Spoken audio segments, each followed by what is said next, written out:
You're busy? Ukiona msichana napenda tembea.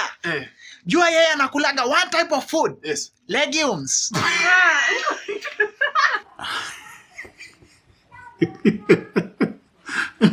That's that's a terrible joke. It's a terrible joke.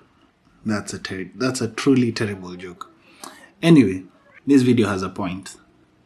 I'm gonna show you a clip. I'm gonna play you a clip, just a little bit of it.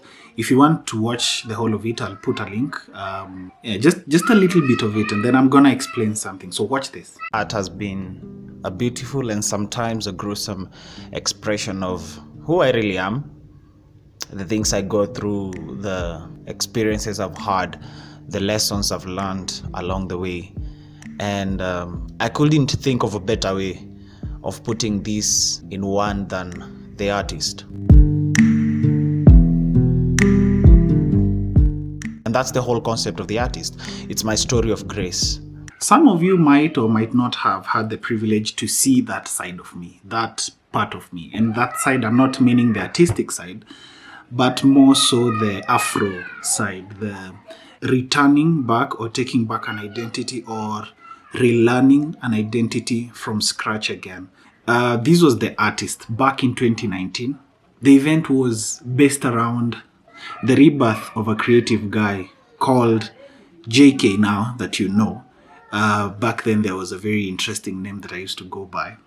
If you know it, please put it in the comments below. During this season, I experienced a rebirth. This was after almost a year long of sitting under discipleship and just getting to understand my identity once more from scratch. The reflection today really is on how all along the years, I feel like if there's one thing that most creatives probably will try and hinge their entire existence on is a specific style or brand or identity. That also becomes a form of a bondage of fear.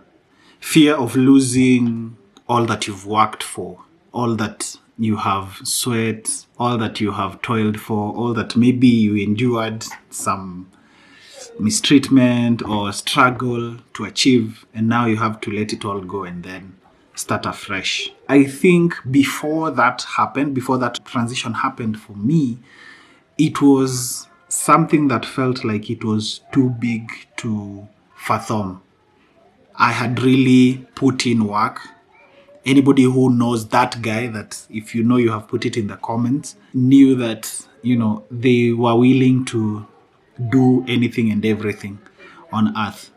But I'll not lie to you, the kind of freedom that came with letting all that go and embracing authenticity, embracing my true self in Christ, not just my true self, saying that I was self-made, but identifying an identity that I can walk with, understanding that by myself, I cannot be able to stand my ground and I need help, and taking on that direction. That is the best decision, because since then, the cascade of happenings that have followed has just been glorious. And I understand and I get it that sometimes I cannot say that it's all been roses and honey and chocolates.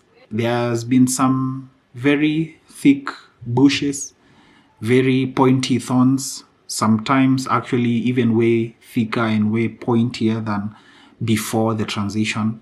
But comparing then and now, that was the best decision ever. So think about it. Sometimes new stuff has to start from a point of zero once more. You have to let it all go and then start from scratch. It's gonna hurt, but it will hurt even more to hold on to it. It gets heavier and heavier over time. Peace.